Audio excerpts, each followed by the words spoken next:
Hello അസ്സലാമു അലൈക്കും. ഇന്ന് ഞാൻ നമ്മുടെ കണ്ണൂർ ഏരിയയിലൊക്കെ ഫ്രഷ് ലൈം ഉണ്ടാക്കുന്നതിന്റെ ഒറിജിനൽ റെസിപ്പി ആയിട്ടാണ് വന്നിട്ടുള്ളത്. മുമ്പ് ഞാൻ ഇവിടെയൊക്കെ ഉണ്ടാക്കുന്ന പിങ്ക് ലൈം ഇട്ടിട്ടുണ്ടായിരുന്നു.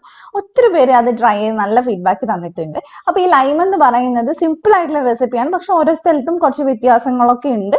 അതുപോലെ തന്നെ ഇത് ഒരുവിധം എല്ലാവർക്കും അറിയായിരിക്കും, അറിയാത്തവർക്ക് വേണ്ടിയിട്ടാണ് ഇന്ന് ഷെയർ ചെയ്യുന്നത്. അപ്പോൾ എല്ലാവരും ഒന്ന് ട്രൈ ചെയ്ത് നോക്കാം. ഇപ്പോഴത്തെ കാലാവസ്ഥയിൽ കുടിക്കാൻ പറ്റിയ ഒരു ഡ്രിങ്ക് അല്ല, അപ്പോൾ എല്ലാവരും ഒന്ന് ട്രൈ ചെയ്ത് നോക്കാം. നമുക്കിതെങ്ങനെയാണ് ചെയ്യുന്നത് നോക്കിയിട്ട് വരാം. അപ്പൊ ഇന്നത്തെ വീഡിയോ ഞാൻ വീട്ടിലായതുകൊണ്ട് തന്നെ പുറത്തുനിന്നാണ് ഷൂട്ട് ചെയ്തിട്ടുള്ളത്. ലൈറ്റ് പ്രശ്നം എല്ലാം ഉണ്ട്. അപ്പൊ എല്ലാവരും ഇഷ്ടമാണെന്ന് വിചാരിക്കുന്നു. അപ്പൊ നമുക്ക് ആദ്യം തന്നെ മിക്സിക്കകത്തോട്ട് ഒരു 3-4 ടേബിൾ സ്പൂൺ പഞ്ചസാര ചേർത്ത് കൊടുക്കാം. നമുക്ക് എത്രയാണോ മധുരം വേണ്ടത് അത്രയും ചേർത്ത് കൊടുക്കാം. ഞാൻ ഇവിടെ 2 ഗ്ലാസ്സിനുള്ള ലൈമാണ് ഉണ്ടാക്കുന്നത്. അപ്പൊ അതിനാവശ്യത്തിനുള്ള നല്ല തണുത്ത വെള്ളവും കൂടി അതിനകത്തോട്ടൊന്ന് ഒഴിച്ചു കൊടുക്കുക. ഇനി നമ്മൾ ചെയ്യേണ്ടത് നല്ലപോലെ ഇതൊന്ന് അടിച്ചെടുക്കുക എന്നുള്ളതാണ്. പഞ്ചസാര നല്ലപോലെ അലിഞ്ഞു കിട്ടണം. അപ്പൊ നന്നായിട്ട് നമുക്കിതൊന്ന് അടിച്ചെടുത്തിട്ട് വരാം. അതിനുശേഷമാണ് നമ്മൾ ഇതിനകത്തോട്ട് നാരങ്ങ ചേർത്ത് കൊടുക്കുന്നത്. അപ്പോൾ ഒരു 1-1.5 മിനിറ്റ് നമുക്കിതൊന്ന് അടിച്ചെടുക്കാം. അപ്പോഴത്തേ ഞാൻ അടിച്ചെടുത്തിട്ട് നല്ല വൈറ്റ് കളറിലുള്ള ഒരു ഡ്രിങ്ക് ആയിട്ട് നമുക്ക് കിട്ടിയിട്ടുണ്ട്. അപ്പോൾ ഇനിയാണ് നമ്മൾ ഇതിനകത്തോട്ട് നാരങ്ങ ചേർത്ത് കൊടുക്കുന്നത്.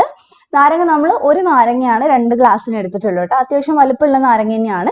അത് ഇതേപോലെ 4ആയിട്ട് കട്ട് ചെയ്തിട്ട് കുരു ഒന്നും കളഞ്ഞിട്ടില്ല, തൊലി ഒന്നും കളഞ്ഞിട്ടില്ല, അങ്ങനെ തന്നെ ചേർത്ത് കൊടുത്താൽ മതി. ഇനി നമ്മൾ ജസ്റ്റ് ഒന്ന് 2 കറക്ക് അത്രേ ചെയ്യാവുള്ളൂ. ഒരുപാട് നേരം ഇതിട്ട് അടിക്കരുത്. ജസ്റ്റ് ഒന്ന് സെക്കൻഡ് വീതം വെച്ച് ഒന്ന് അടിച്ചെടുക്കുക. അത്രയും ചെയ്താൽ മതി, ഇല്ലെങ്കിൽ കയ്പ്പ് വരും. അങ്ങനെ വേണം നമ്മൾ അടിക്കാനായിട്ട്. അപ്പൊ ജസ്റ്റ് ഞാൻ 1-2 വട്ടം ഒന്ന് പൾസ് അടിച്ചെടുത്തതേ ഉള്ളൂ. എന്നിട്ട് ഞാനതൊന്ന് അരിച്ചെടുത്തിട്ടുണ്ടായിരുന്നു. അതിനുശേഷം നമുക്ക് ഗ്ലാസ്സിലകത്തോട്ട് ഒഴിച്ചാൽ മതി. അപ്പൊ നിങ്ങൾക്ക് വേണമെങ്കിൽ ഐസ് ക്യൂബ്സ് ഇട്ടിട്ട് സെർവ് ചെയ്യാം. അപ്പൊ നമ്മൾ ഇങ്ങനെ ചെയ്യുന്ന സമയത്ത് നമ്മൾ അപ്പം തന്നെ കുടിക്കണം. നമുക്ക് ബേക്കറിയിൽ നിന്നൊക്കെ നമുക്ക് കൂൾ ബാറിൽ നിന്നൊക്കെ കിട്ടാറില്ല, അപ്പം തന്നെ നമ്മൾ കുടിക്കല്ലേ ചെയ്യുന്നത്. അപ്പൊ ഇത് ഒരുപാട് നേരം വെക്കാൻ പറ്റില്ല, അപ്പോഴേക്കും കയ്പ്പ് വരും. അപ്പൊ ഇതൊരു സിമ്പിൾ ആയിട്ടുള്ള റെസിപ്പിയാണ്, പക്ഷെ ഒരുപാട് പേർക്ക് ഇത് അറിയില്ല. ഞാൻ മുമ്പ് പിങ്ക് ലൈം ഇട്ട സമയത്ത് ഒത്തിരി പേര് എൻ്റെ അടുത്ത് ഇതിന്റെ റെസിപ്പി ചോദിച്ചിട്ടുണ്ടായിരുന്നു. അപ്പൊ അതുകൊണ്ട് ഞാൻ ഷെയർ ചെയ്തതന്നേ ഉള്ളൂ. അപ്പൊ അറിയാത്തവർ എന്തായാലും ഒന്ന് ട്രൈ ചെയ്ത് നോക്കുക. നമുക്ക് ആ കൂൾബാറിൽ നിന്ന് കുടിക്കുന്ന അതേ ടേസ്റ്റോടെ തന്നെ നമുക്ക് വീട്ടിൽ ഉണ്ടാക്കിയെടുക്കാൻ പറ്റുന്നതാണ്. ഞങ്ങൾക്ക് ഷോപ്പ് ഉള്ളത് കൊണ്ട് തന്നെ കറക്റ്റായിട്ട് നമുക്ക് അറിയാവുന്ന റെസിപ്പിയാണ്. അപ്പൊ എല്ലാവരും ഒന്ന് ട്രൈ ചെയ്യുക. നിങ്ങൾക്ക് ഈ റെസിപ്പി ഇഷ്ടമായിട്ടുണ്ടെങ്കിൽ ലൈക്ക് ചെയ്യുക, ഷെയർ ചെയ്യുക. അതേപോലെ തന്നെ സബ്സ്ക്രൈബ് ചെയ്യാത്തവരുണ്ടെങ്കിൽ ഒന്ന് സബ്സ്ക്രൈബ് ചെയ്യുക.